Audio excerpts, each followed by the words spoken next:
All right, let's talk about one of the biggest, if not the biggest, challenge for any teacher: classroom management. It's really all about turning that potential for total chaos into a space where real, focused learning can actually happen. And look, this isn't about being the strictest person in the room. It's about intentional design. And today, we're going to break down exactly how you can start designing that experience for your students. Oh man, we have all been here. You've just laid out what you thought were the clearest instructions on the planet. You look up, all excited to see your students get to work, and crickets. Nothing. Just a sea of blank stares. It's that moment that can make your heart just sink, no matter how long you've been teaching. But here's the thing: that silence, those stares, they're not a sign that you failed. They're a signal. They're telling you that somewhere along the line, there's a disconnect between what you said and what they understood. So in this first part, let's figure out what that disconnect is all about. Wow. I mean, this slide says it all, doesn't it? The teacher on the left is just a stream of consciousness. If you wouldn't mind, maybe a few more. It's kind of wishy-washy, and it's just way too much for students to process at once. But the teacher on the right, so crisp, so direct. Look, point, write, compare. Every single step is a clear, simple action. The difference is just clarity by design. And that right there, that gets to the absolute heart of it. The second teacher isn't better because they have a teacher personality. They're better because they designed their instructions. And this is so important to get. Great classroom management is not some magical trait you're born with. It's a set of deliberate, learnable design skills. So where do we even begin with this design process? Well, it actually starts before you even say a word. It starts with the room itself, the physical layout of your classroom.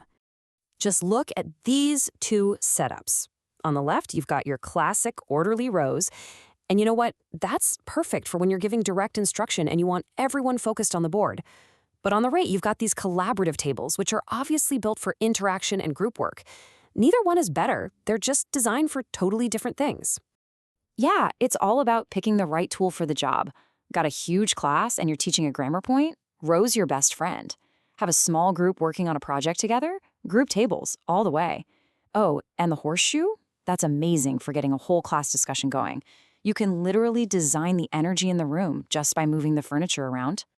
Okay, so you've set up your space for success. Now, let's get back to the words coming out of your mouth. This is where we really master the art of giving instructions that, actually work.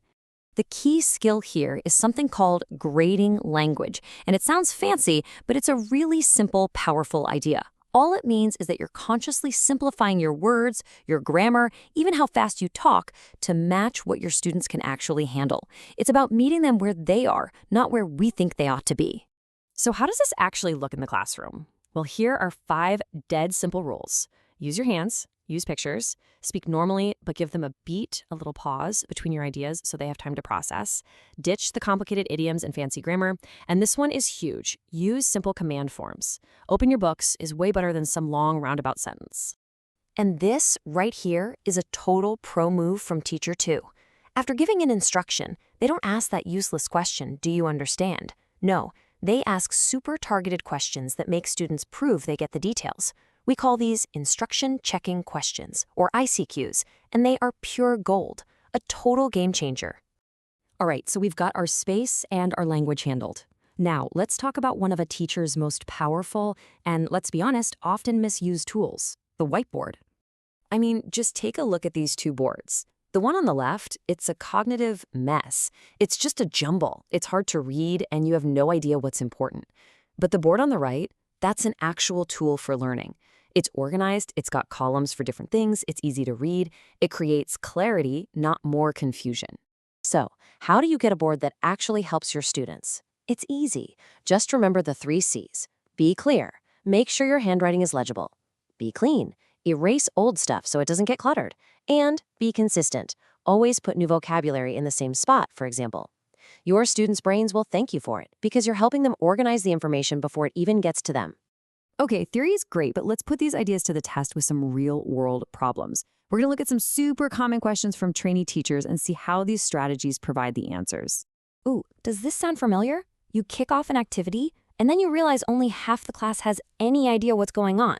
So you start running around like crazy, trying to re-explain to every single group, and the whole thing just evolves into chaos. And here is the simple, beautiful fix. Just hit the reset button. Seriously, if you see a lot of confused faces, don't be afraid to stop the whole thing. Clap your hands, get everyone's attention, and just give the instructions again. This time, maybe use some of those language grading tricks we just talked about. I promise it saves so much time and frustration. Okay, here's another classic.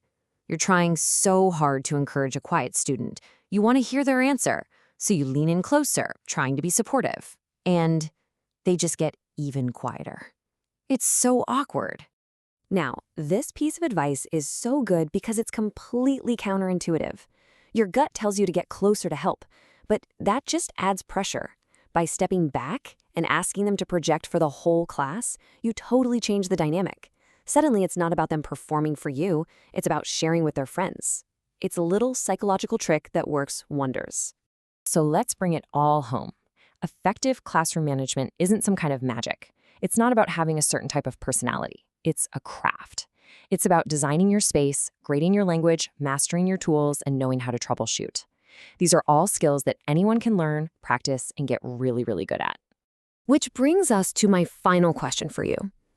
Out of everything we've just talked about, the seating charts, those instruction checking questions, the 3 C's of the whiteboard, what is the one thing, the one small technique that you're going to try in your very next lesson? Because that's how you do it. That's how you turn these ideas into your skills.